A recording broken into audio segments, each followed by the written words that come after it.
It's on, right? Good afternoon, everyone. Welcome to the health track of Chacha 2021, Forgotten Amidst Pandemic. In sync with the overall theme of Chacha 2021, we will be bringing together experts in the field, the thought leaders, and various stakeholders to reflect upon our responses during the crisis, but having a very forward-looking plan to weave a plan that will help the nation to be resilient and also ensure that we leave no one behind. The health track has been curated by Piramal Swasthya team. On behalf of the team, I welcome you all. We are overwhelmed to have Professor Srinath Reddy with us today. Professor Reddy is the president of Public Health Foundation of India. He is a Padma Bhushan recipient, the third highest civilian award by the President of India. He has been a public health advisor to various state governments and also has served as physician to two prime ministers of India. Welcome, Professor Reddy.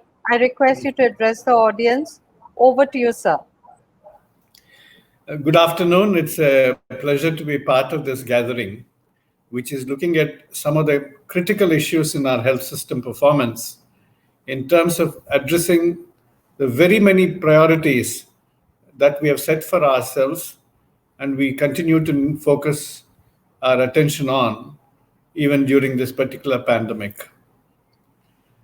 If we are really looking at what has happened to the various health needs of the people before COVID-19, besides COVID-19, even as the pandemic is in progress, and beyond COVID-19, when we hope we'll emerge out of the pandemic with a renewed commitment to a broader health agenda, then we must recognize that there are several issues that need to be addressed, not only from the health system perspective, but also from the broader determinants of health. And I'm happy that the agenda of this particular conclave is indeed addressing very many of those areas which have now gone into neglect as a result of our preoccupation with the COVID pandemic, and also looking at some of the other determinants of health which do need to be taken into account in the broader context of our health agenda. Indeed, we have set ourselves several ambitious targets, and we have made several commitments in the context of the Sustainable Development Goals of 2015, to which we subscribed. And we reiterated a broad commitment to a vision of comprehensive primary health care, as well as efficient and equitable health services to all of the people on a platform of universal health coverage in our National Health Policy of 2017. We even set a broader agenda to the goals that were adopted in the Millennium Development Goals, where apart from maternal and child health, we added reproductive, neonatal, of course, which was there earlier, but also adolescent health services in a very prominent way. Then we made that into an RMN-CH plus A program. We added non-communicable diseases, mental health, road traffic injuries, and we also brought in substance abuse. So in a sense, we brought in a much broader health agenda addressing very many needs of the people. But through the Sustainable Development Goals, and partly through our national health policy, we also connected it to the social and environmental determinants of health and pledged to take concerted action on all of them in order to deliver on the targets. In some ways, we even set ourselves more ambitious targets than what the SDGs demanded of us by saying that we would actually eliminate tuberculosis by year 2025, well ahead of the 2030 target set by the Sustainable Development Goals. But we would have really recognized that all of this needed a primary healthcare led universal health coverage service. We needed commitment to social determinants of health, and we needed a very active, enabled community engagement. We should have been progressing on that road, but for the COVID pandemic. But even prior to COVID, we found that in many of these areas, our performance was less than what we should have been witnessing. In a sense, we had suboptimal performance, and because of multiple reasons, because of markedly deficient public investment in health, because of a deficient health workforce, deficient in numbers, and to some extent in skills. We had a disconnected health service between the public and the private sectors and between different levels of care. And we had virtually no real portable universal health coverage system operating across the country, across all parts of the country. Some beginnings were made, quite laudable, but they had not crystallized into a platform of universal health coverage or a pathway to health for all across the entire life course. Therefore, it's very clear that we need a very efficient and equitable health system functioning in the steady state, even to combat the specific needs of a public health emergency, when we have to be capable of a strong and swift surge response to the emergency. So when we are confronted with an emergency like that of COVID-19, if we have a relatively weak health system in place, our ability to respond, despite our grit and determination, is still going to be inadequate from the purpose of providing the best possible response. Of course, we have seen several of the well-endowed health systems across the world also challenged and some of them tottering under the onslaught of the COVID pandemic. But many of them have recouped, and several of them have exhibited considerable strength in what they have done subsequently. For example, if you look at the United Kingdom, they faltered very badly in the initial stages of the pandemic, particularly in 2020, in containing the pandemic, partly because they ignored their own national health service. And they went in for some peculiar private sector procurement, which proved to be fairly faulty over there. But when it came to vaccination, it was not merely the production volumes. The fact that they brought the NHS strongly into the picture and engaged their NHS practitioners, the GPs and others, in ensuring that people got vaccinated as per the priority list with appropriate appointments, and the fact that the people had confidence in the system and reported for the vaccination rather than protesting against it like in parts of the United States of America, showed that system actually worked. So you do really require a very strong health system functioning, particularly on the base of a very well-structured primary health care. And if you do not have that, then our emergency response becomes deficient.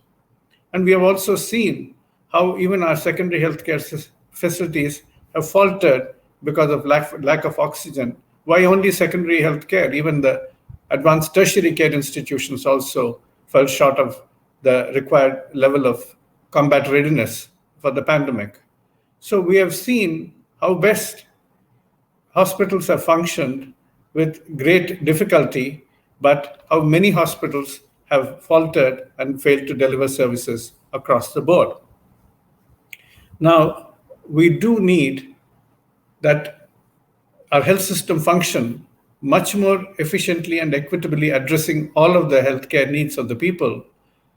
If not, as we have seen in the COVID pandemic, and as we have also noticed even before the pandemic, we accrue a large amount of avoidable healthcare costs. We accrue a lot of costs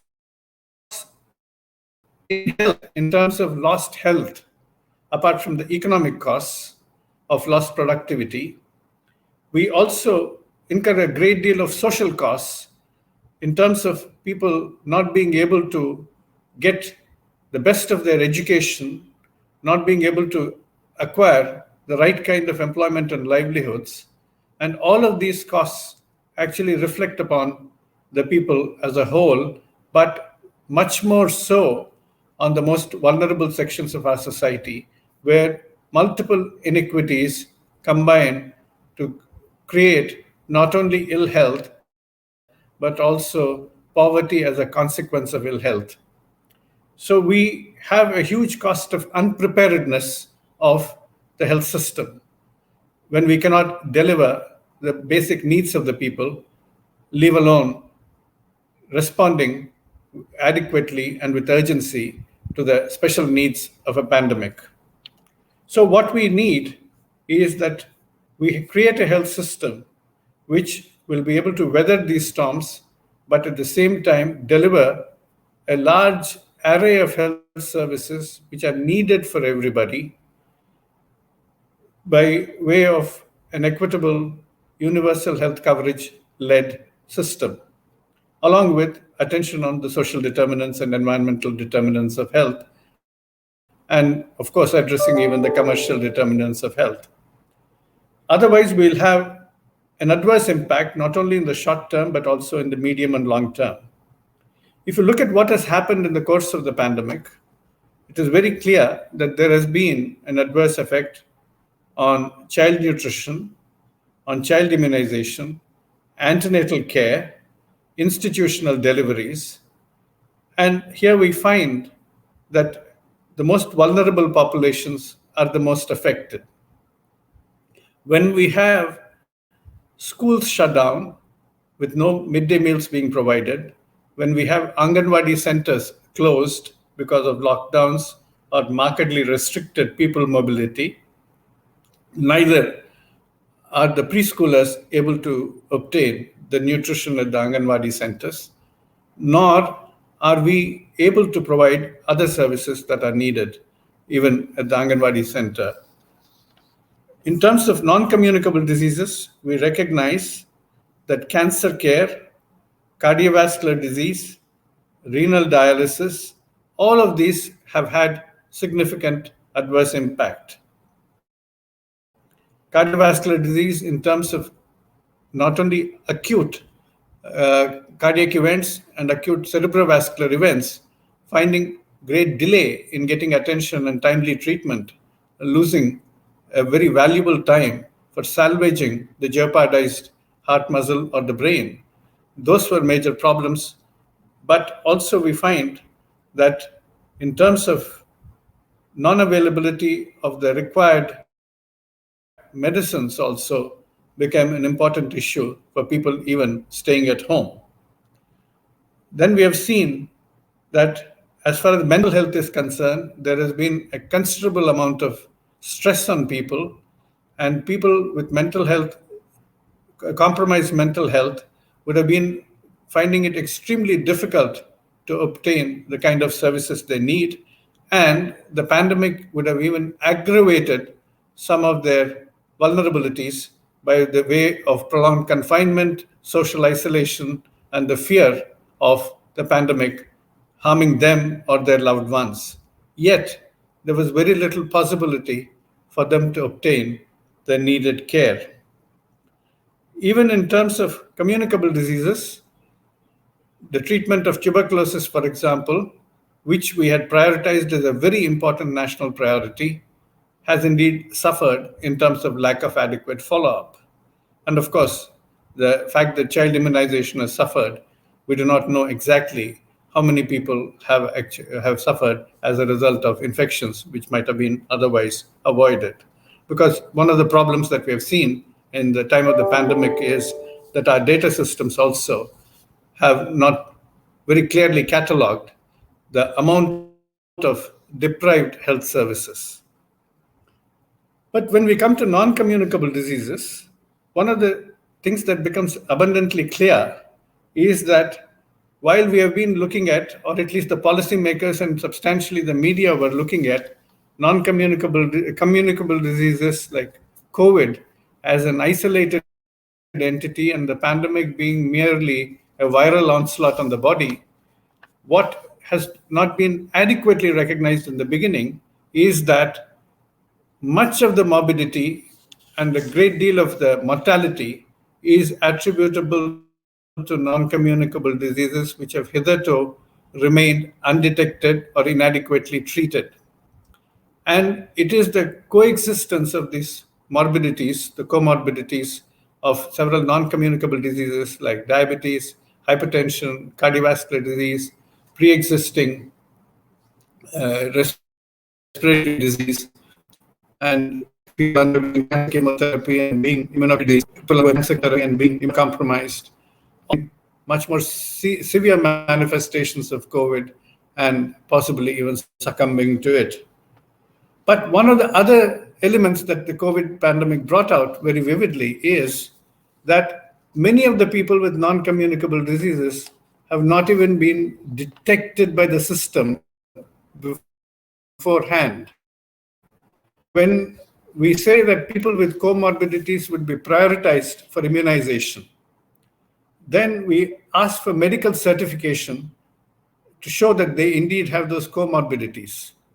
Then quickly the realization came in that there are many people in the age group of 45 to 60 who were initially asked to produce these certificates who might not have been detected by the healthcare system, who might not be aware that they have hypertension or diabetes, or may not have medical documentation to show it, and therefore they would be deprived of the opportunity to get a vaccine if we insisted on the documentation.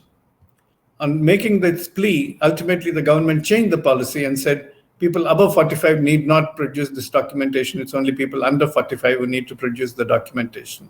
But even that was relaxed later on and said everybody above 18 can be covered. But it was a telling evidence that our system has been, in a sense, deficient in its primary function of identifying people with non-communicable disease-related risk factors who are quite in large number in our country, even by the limited data that we have in terms of surveys. But not having them identified or not having them aware of their condition means not only they are much more vulnerable to respiratory viruses, particularly COVID, but also they remain deprived of an opportunity to get a vaccine on a priority basis merely because they've remained on the blind spot of the health system. Now, if you really look at why this has happened, we recognize that we have had a limited infrastructure in our healthcare system, which was, during the pandemic, substantially dedicated to COVID. This cannot be faulted because COVID was indeed a public health emergency. But when you have the services virtually diverted in terms of COVID hospitals or hospitals being designated as COVID hospitals, and most of the beds being allocated to COVID, and most of the limited health workforce being diverted to COVID duties, whether it is in primary healthcare or in secondary or tertiary healthcare, that immediately puts a great stress on health services that are required by people for other conditions. And if those are not available, then we have a major challenge in terms of deprived health services and aggravated health disorders, with a considerable amount of resultant morbidity and mortality also possibly associated. We recognize that access became a big challenge, not only because of lockdowns, but even because of the restricted travel conditions post-lockdown. and the limited transportation systems that were available by way of ambulances or even private transportation services were being mostly taken up by the COVID patients. Affordability became a big challenge because people lost livelihoods, their incomes came down, and if you had a chronic non-communicable disease-related condition, and if you had lost your job and income during this process, that would have been an extraordinarily difficult period for a person to bear with. The quality of health services also would have been affected because most of the hospitals were now attending to to COVID-related conditions, and non-COVID-related conditions suffered. And so also elsewhere, even outside of hospitals, the primary healthcare services were mostly serving the COVID patients. So ultimately, you had to depend upon either quacks or on telehealth services. Telehealth services did serve a useful purpose, and they probably will come to stay in the future configuration of health services. Nevertheless, not having access to medical professional advice, and or even in terms of a frontline health worker for conditions which are non-COVID, would certainly have had a deleterious effect on health. We recognize that we do require to reconfigure our health services in order to really make them more capable and competent to deal with all of these conditions, particularly if challenged by a public health emergency without neglecting other conditions. Therefore, if we are really looking at, for example, what we need to do, we do need to focus on enhancing our primary healthcare systems, particularly rural, but also urban primary healthcare systems. We need to improve our district hospitals, and we need to strengthen our medical college hospitals as well. Unfortunately, we have a highly neglected public sector and an unevenly distributed private sector. And these need to be addressed as we get back to the task of rebuilding our health systems. One of the areas of great deficiency has been lack of data. Even when we are discussing how other conditions have been adversely affected by lack of attention during the COVID period, we do not have very clearly reliable numbers to fall back upon. Leave aside the difficulties of finding out how many cases of COVID have been there, how many deaths because of COVID have been there. Even in finding out how many people had heart attacks or strokes, or how many people might have had other health-related conditions which are non-COVID, we do not have that data, either very reliable data at baseline, nor the impact of COVID on those services for comparison. Therefore, we do need much more reliable data systems which are real-time, representative, and can be analyzed in a disaggregated manner so that we can actually have quick tracking and decision making. The slogan has been given that at the global level that we must build back better. I believe that what we need to do is to build forward better. We cannot go back to the past health system. We have to build forward with a much better health system. So we need to build forward, we need to build better, we need to build broader, because we do need a much stronger base of primary health care. And that needs to bring in all the elements of primary health care and a very comprehensive primary health care delivery system. And we need to build back fairer. We need to notice the health inequalities that exist even now, which existed before, and which have been aggravated by COVID, but we need to address in our reconfiguration of the health system the inequalities and bridge them as fast as possible. Therefore, we need to build back fairer as well. And for these, we do need to focus on primary health care, because that is where the maximum benefits will lie. Even if you take universal health coverage and take the cube that the World Health Organization has conveniently given us in 3 dimensions of population coverage, service coverage, and cost coverage, then the maximum population coverage is going to be by universal health coverage in primary health care. because almost everybody needs primary healthcare services at some point in time, from delivery to antenatal care to childhood immunization to some kind of a uh, um, clinical care in older life. So everybody requires, whether it's for hypertension or diabetes, they would require primary healthcare services. At the same time, it gives you the broadest package of services. So service coverage component also is best addressed by primary health care. Then it is also the most cost optimizing. Therefore, even in terms of cost coverage, the third dimension of the cube that the WHO provides, primary healthcare scores. So we do need to build in a very strong primary healthcare system, and we need to ensure that our shortages of workforce are addressed on a priority by having technology enabled but not technology substituted health workforce. There's a considerable scope for technology, and we must utilize it as best as we can. But there is also a false belief that technology will solve everything, that artificial intelligence will replace doctors, that robots will replace surgeons, and even frontline health workers can be replaced by smartphones. That is not going to happen. What we require is technology enabled but not technology substituted health services, health workforce. And even as we found out in COVID, whether it was for tracking of contacts or whether it is for registration for vaccination, you need people to contact people. You need both shoe leather and smartphones for epidemiology.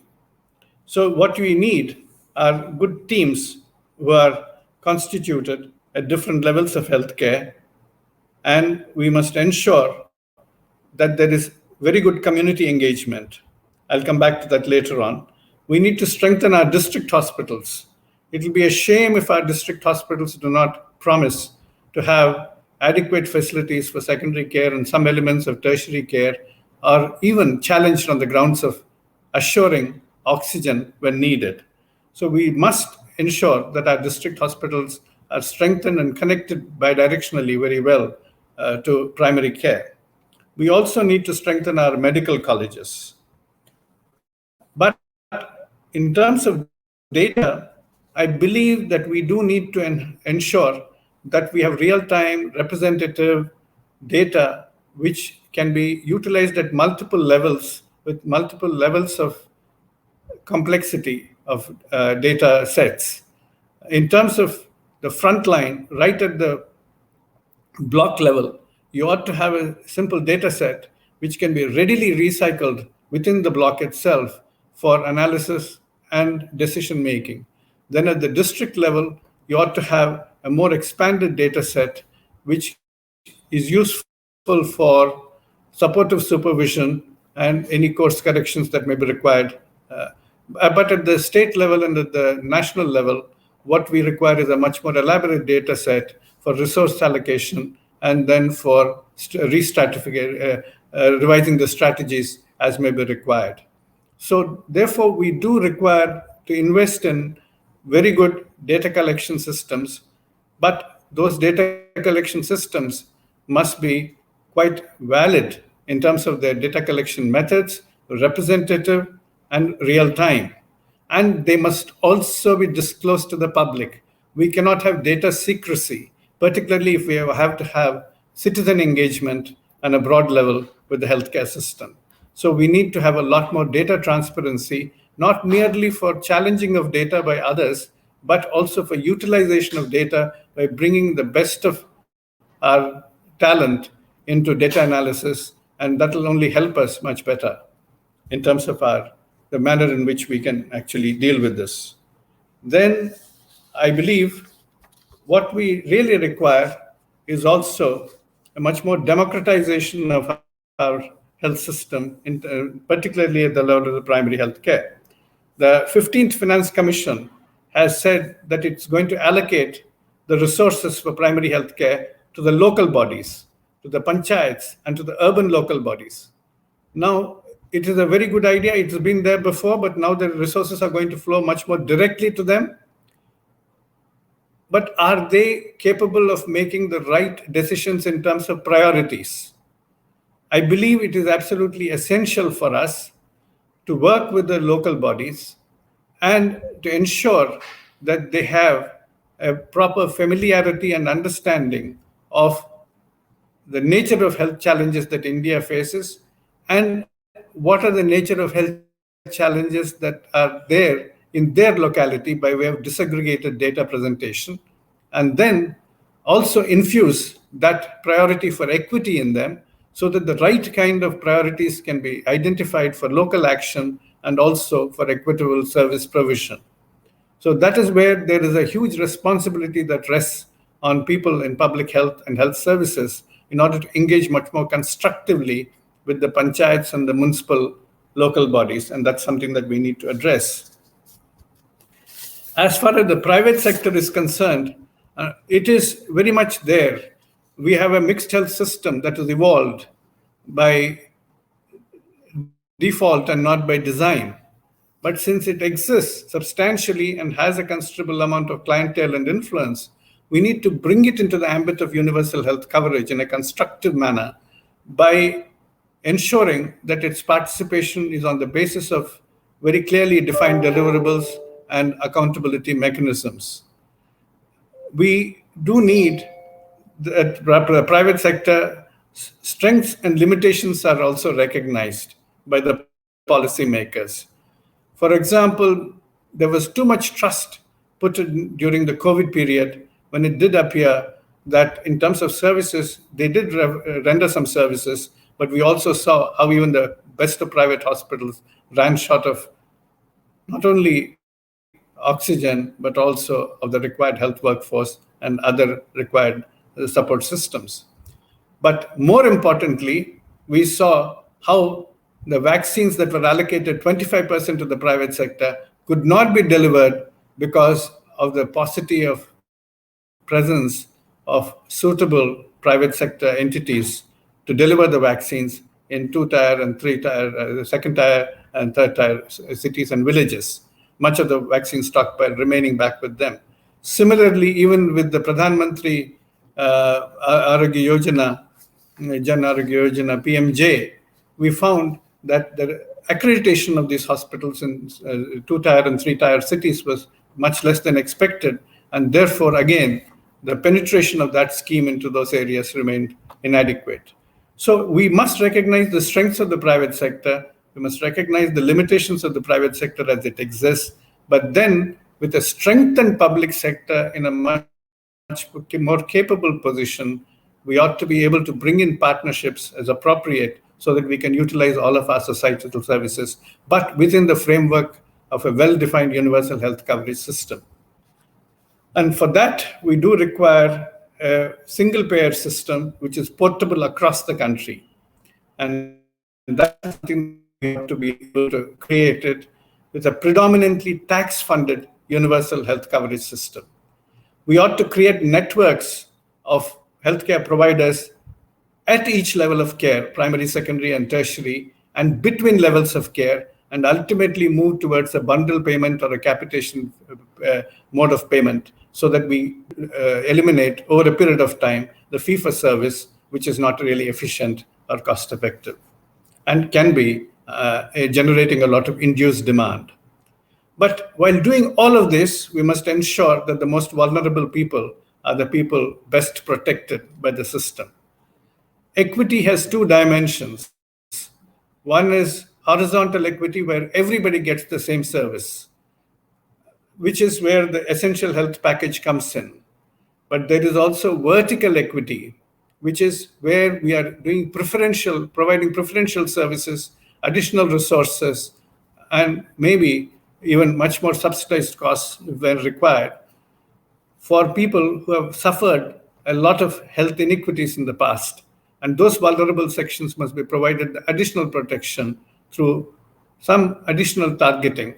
Targeting as a general principle of universal health coverage is very wrong, but you must have horizontal equity supplemented by vertical equity in order to bridge the health equity gaps.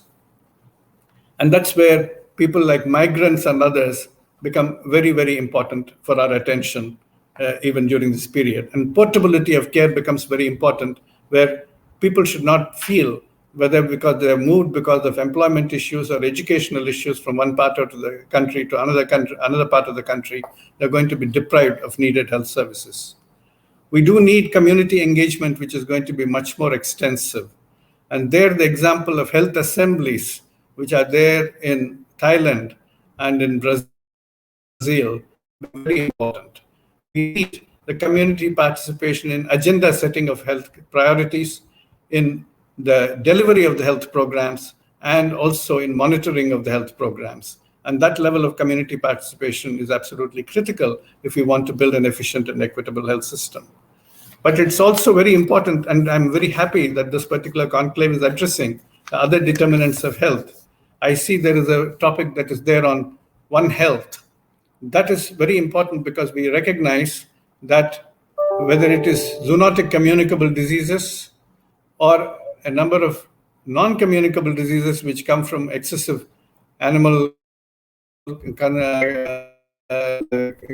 meat consumption, or environmental consequences of our deranged food and agricultural systems, all of these are actually related to the manner in which we are configuring our developmental paradigms around a number of distorted patterns, particularly in terms of livestock breeding, also unplanned urbanization, extensive deforestation, and our food systems, which are dangerous for us.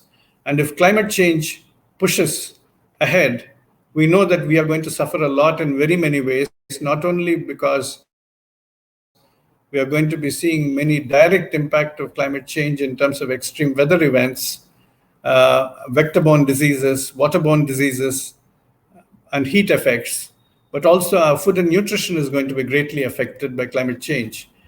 In South Asia and Africa, sub-Saharan Africa, for every 1 degree centigrade rise in temperature, we will suffer a 10% decrease in the production of our staples. Not only in quantity, but also in quality, we will be suffering quite a lot. It has been postulated by the data science, it's been modeled by the Data Science Institute of the Columbia University, that if the present patterns continue, by 2050, India would have 49.6 million more new zinc deficient persons, 38.2 million new protein deficient persons, 396 million iron deficient women, and 106.1 million iron deficient children. So what we really require to understand is we are dealing, whether in health itself or across health in its links to other systems, that we are dealing with multiple complex adaptive systems. And in order to deal with these complex adaptive systems, linear thinking will not do. So what we really require is to understand complexity science, build multidisciplinary partnerships for knowledge creation, and multi-sectoral platforms for action. And that is where I hope this particular conclave will lead us to, because the challenges are very many. We have recognized the deficiencies of our health system, and particularly we have noticed how non-COVID conditions have suffered great neglect. But we also recognize that we need to rebuild much better and learn from what we have experienced during COVID. But we need to ensure that we maintain that bifocal vision in which we see the full expanse of all the health conditions that need to be provided care for, at the same time ensuring that all the determinants of health which lie outside of the health sector are also addressed in unison. And I hope this particular platform is going to be very effective in building the kind of partnerships we need in order to commit, in order to ensure that we can transfer our commitment into achievement. Thank you. Thank you, Professor Reddy. I request Dr. Shailendra Hegde, Senior Vice President and Head Public Health Innovation, Piramal Swastha, to introduce the entire health track and also summarize the discussion by the keynote speaker, Professor Reddy. And there are some questions on the chat box. I request you to take that as well. Yeah, Doctor, I was taking a brief minute to introduce you. Dr. Hegde is a medical doctor with specialization in public health and preventive medicine from St. John's Medical College. He also specializes in management of international organization from University of Geneva, Switzerland. Over to you, Dr. Hegde. Thank you. Thank you, Dr. Reddy. I think we can go on listening to the wonderful way you speak, the way you very simply put some of the most complex issues. I think to summarize what you've said is just too much of a task in the limited time that we have. There are a couple of very interesting questions, sir, which I think I will, with the available time that we have, I think at least one or two questions you may want to sort of touch upon. So I'm just going to pose one important question, and this is something that we probably all of us are asking, not just as medical professionals or healthcare professionals, but as citizens as well. As are we doing enough in terms of capacity and infrastructure to prepare for the third wave, or is it another disaster to waiting to happen? So I think that's a question that many of our colleagues have asked. Well, whether we are going to get a third wave of a large magnitude is dependent upon a number of factors.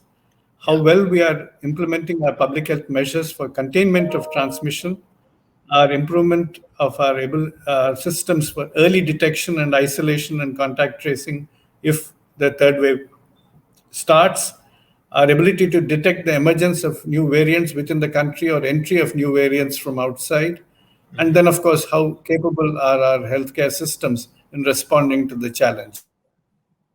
Sure. Now, I believe some of these areas are showing some improvement. Surveillance systems are improving a bit, but our primary healthcare systems are not still fully engaged. Our laxity in observing public health measures is still showing up now because people are again being lulled into complacence by believing that they're going to have herd immunity, which is a false perception. Immunization, which is the other element that should be pushed, is still rolling out a bit slowly. Hopefully, it will pick up pace from September. But I believe, at least in terms of preparing hospitals a little better in terms of oxygen, equipment, and supplies, there a considerable amount of attention has been given. And there we may not do as badly as we did in the second wave. But rest of it, particularly in terms of primary care, assisted, supervised, and supported home care, contact tracing, and some of the other public health functions of primary care systems, and of course, people readiness to observe COVID appropriate behavior, there are still a lot of deficiencies that we need to correct. Yeah, yeah. Thank you very much, sir. I think this has very nicely kickstarted the entire Charcha 2021, the forgotten amidst the pandemic theme that we've taken for the health track. As you all know, Charcha is one of the biggest annual virtual meetings of the development sector, where thought leaders, experts, practitioners of the development sector, and citizens come together to discuss ideas and issues which are most pertinent in current times. The sessions, as Dr. Reddy was also referring to, are segmented into very different tracks, but are somehow all related to the social determinants of health. There is health, there's education, there's gender, there's skill development, philanthropy, and so on and so forth. Each track has been co-hosted by a different organization. Piramal Swasthya is co-hosting the health track. Unfortunately, we do not have much time to sort of give a complete download around what are all the topics that we are going to discuss. But over the next 3 days, we will be looking at about 7 sessions that are all focused on healthcare. The next session, which starts in another 10 minutes, is basically going to talk about specifically on how are we going to recognize differences and how are we going to address those differences. We then look at mental health related issues later in the evening at 6 o'clock. And then tomorrow, as Dr. Reddy was also mentioning, we touch upon a very important topic, which is One Health approach. We also then follow it up with non-communicable diseases, and then we take an important topic which has been a sort of a taboo for a very long time, which is the menstrual health and menstrual hygiene related issue. We then end on 15th of August. We talk about rights versus responsibilities, and going by the adage, no one is safe until everyone is safe. I think we are going to end the entire track with that particular session of rights versus responsibilities. With that, I open the health track after listening to this wonderful session by Dr. Reddy. Thank you, sir. It was a pleasure having you on this particular panel, this particular discussion, and starting off this particular session. Thank you all. Thank you very much. Please join in at the 4 o'clock session on recognizing the differences. Sudeshna, over to you. Yes, thanks all of you. It's at 4:05. Please join the track for session 2. We will also be joining you soon. Thank you. Thanks for being there. Thank you, sir. Thanks, sir. Thank you.